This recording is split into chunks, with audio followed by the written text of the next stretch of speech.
Bienvenido al Instituto Bíblico del Aire.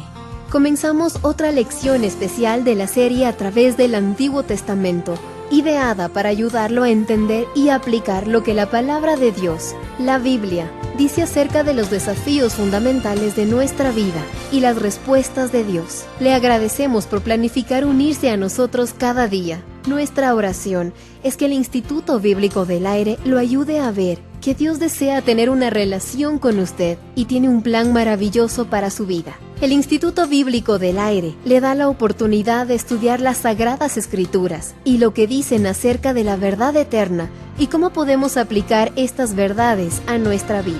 Aquí viene nuestro maestro.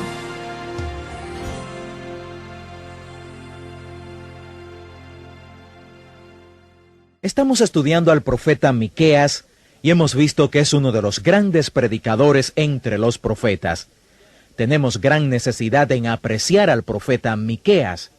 Miqueas es el tipo de profeta que ayuda a uno a entender que no hay nada de inferior en estos profetas menores. Él está al nivel de Isaías o cualquier otro de los otros profetas. Él es un profeta muy importante. Es citado por los magos en Mateo capítulo 2, 5 al 6. Es citado por Jesús en Mateo capítulo 10, y los ancianos de los tiempos de Jeremías citaron a Miqueas, y esa cita salvó la vida de Jeremías. Jeremías había predicado sobre la destrucción de Jerusalén, y el pueblo iba a matarle. Pero algunos hombres sabios se reunieron y dijeron, no lo maten, porque Miqueas, en los días de Ezequías, profetizó lo mismo, y Ezequías no lo mató. Ezequías se arrepintió, y el pueblo se volvió a Dios. Y Dios no trajo la destrucción que fue profetizada por el profeta Miqueas en los días de Ezequías. Así que la cita de los ancianos en los días de Jeremías del profeta Miqueas realmente salvó la vida de Jeremías. Ya hemos visto en nuestra primera lección sobre el libro de Miqueas que el libro tiene 7 capítulos, los cuales se dividen en 3 sermones, 3 magníficos sermones. El primer sermón que podemos encontrar al principio del libro fue un sermón para todos los pueblos, toda la tierra. Su segundo sermón, que comienza en el capítulo 3, versículo 1, y continúa hasta el versículo 15 del capítulo 5, fue su sermón para los líderes del pueblo de Dios. Y recuerde, él estaba predicando en la capital del Reino del Norte y en la capital del Reino del Sur, y su sermón para los líderes tuvo que ver con el gobierno.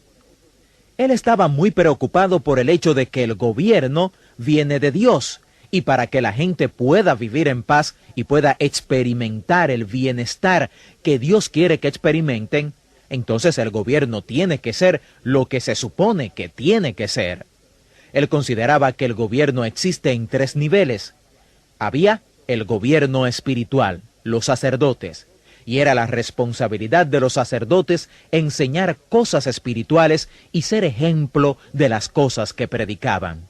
Luego estaban los líderes morales, los profetas, quienes eran responsables de exhortar al pueblo para que obedecieran las enseñanzas que recibían de los sacerdotes, de la palabra de Dios.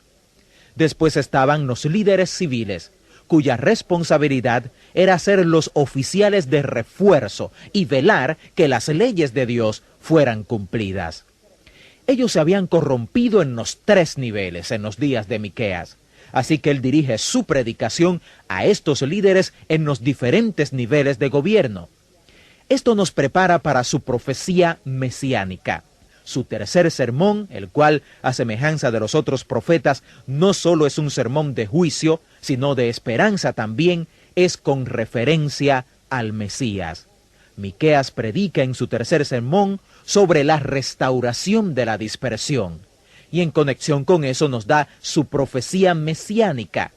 En su profecía mesiánica hace resaltar una vez más el fracaso del gobierno a nivel de los príncipes, sacerdotes y profetas.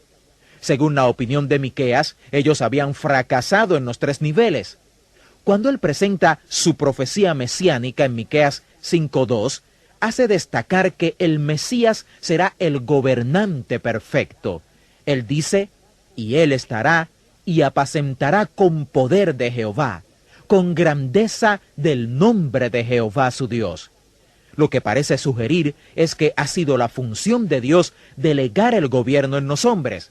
Pero cuando los hombres fallen en gobernar como deben, un día Él dirá: no le daré el gobierno más a los hombres, se lo daré a mi Hijo, y cuando mi Hijo venga, gobernará según mi voluntad. Y conocerán lo que hay en el corazón de Dios cuando Él instituya su gobierno, porque no será algo corrupto, sino algo verdaderamente hermoso y santo. Esto, por supuesto, hace surgir la pregunta: ¿cuándo hizo Jesús todo esto? Por esto sus discípulos le preguntaban constantemente: ¿restaurarás el reino de Israel ahora? Ellos lo veían como un líder político. Muchos piensan que inclusive Judas seguía a Jesús porque pensaba que Jesús sería un líder político que sacaría a Roma, y él quería estar dentro del nuevo régimen político. Uno de los apóstoles, llamado Simón, creía en una resistencia continua contra Roma, aunque estaban conquistados por el imperio romano.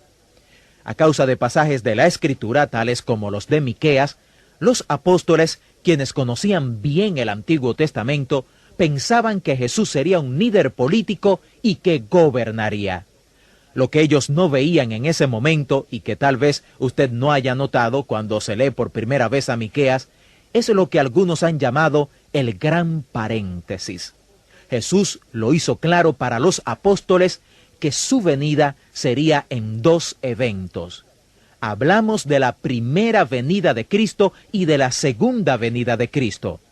Como ya hemos visto en pasajes como Isaías 61, donde Jesús nos dio su manifiesto llamado el Manifiesto de Nazaret. Jesús, al citar a Isaías, dijo: «El Espíritu del Señor está sobre mí, porque me ungió Jehová, me ha enviado a predicar buenas nuevas a los abatidos, a vendar a los quebrantados de corazón, a publicar libertad a los cautivos y a los presos, apertura de cárcel». Y cuando Cristo leyó esto, se detuvo en la mitad del escrito y le pasó el rollo al rabí, porque ese escrito continuaba diciendo y declarando el día de venganza de nuestro Dios. Él no leyó eso, porque en su primera venida Él no vino para cumplir la venganza de Dios. Pero hay mucha escritura, como el Salmo 2 y muchas de las profecías del Antiguo Testamento, que presentan la venida del Señor en ambos eventos, en un solo versículo. Él vino por primera vez como un siervo sufriente. Su misión principal era morir en la cruz por los pecados del mundo, ser levantado de los muertos, darle el Espíritu Santo para que la iglesia pudiera nacer. Algunos han llamado a la era de la iglesia el gran paréntesis.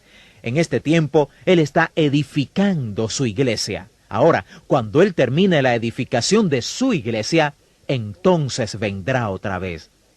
Todos los profetas nos dicen esto: vendrá con poder y gloria, y esta vez no lo van a alar por la barba, no vendrá como un siervo sufriente, ni pondrá la otra mejilla. Su segunda venida será para reinar y gobernar.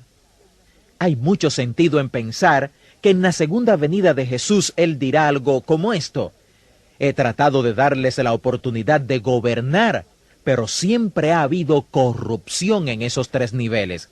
Ustedes, los líderes civiles, juzgan por dinero. Ustedes, los líderes espirituales, enseñan por un salario. Y ustedes, profetas, adivinan por dinero. El gobierno parece que no sirve a causa del pecado del hombre y del pecado de los líderes gobernantes. Así que el día viene, según estos profetas, cuando Dios tomará de nuevo el gobierno. No lo delegará en los hombres, lo dará a su Hijo. Y su reino, dice la palabra, no tendrá fin. Reinará Señor de señores, Rey de reyes. Esto es lo que nos muestra Miqueas. También Miqueas nos muestra en este sermón algo sobre la restauración y el regreso de la dispersión, como lo hacen los demás profetas, y es obvio que está hablando de los últimos tiempos. Dice: acontecerá en los postreros tiempos que el monte de la casa de Jehová será establecido por cabecera de montes, y más alto que los collados, y correrán a él todos los pueblos. Vendrán muchas naciones y dirán: venid y subamos al monte de Jehová y a la casa del Dios de Jacob, y nos enseñará en sus caminos, y andaremos en sus veredas, porque de Sión saldrá su ley, y de Jerusalén la palabra de Jehová. Y él juzgará entre muchos pueblos, y corregirá a naciones poderosas hasta muy lejos. Esto no ha pasado todavía, ¿verdad? Pero eso es profecía. Habrá un gran tiempo de paz. También nos dice Miqueas: porque de Sión saldrá la ley, y de Jerusalén la palabra de Jehová, y él juzgará entre muchos pueblos, y corregirá a naciones poderosas hasta muy lejos, y martillarán sus espadas para azadones, y sus lanzas para hoces. No alzará espada nación contra nación, ni se ensayará más para la guerra. Y se sentará cada uno debajo de su vid, y debajo de su higuera, y no habrá quien nos amedrente, porque la boca de Jehová de los ejércitos lo ha hablado. La primera parte de este pasaje es una cita directa de Isaías. Él está citando a Isaías directamente y va más allá de la cita de Isaías. Está hablando de los últimos tiempos.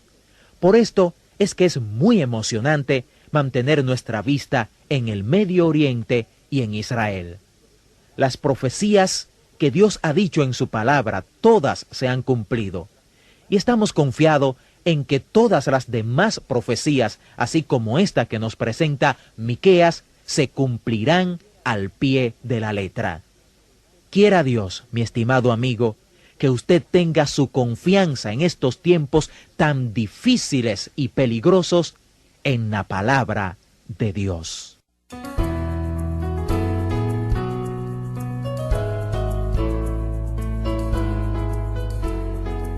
Estimado discípulo y fiel estudiante de la Palabra de Dios, gracias por ser parte del Instituto Bíblico del Aire. Confiamos y oramos que usted aplicará lo que ha oído y aprendido en la lección de hoy de la Palabra de Dios. Por favor, planifique unirse a nosotros la próxima vez e invite a alguien más a unirse a usted para aprender juntos en el Instituto Bíblico del Aire. Contáctenos y comparta lo que está aprendiendo y cómo lo está ayudando este estudio a crecer en su conocimiento y fe en www.institutobiblicodelaire.com. Además, en nuestro sitio web, usted podrá descargar también todos los archivos de audio y las notas de este estudio. Ingrese a www.institutobiblicodelaire.com. Que el Dios de esperanza lo llene de todo gozo y paz al confiar en Él, para que pueda desbordar de esperanza por el poder de su Espíritu Santo.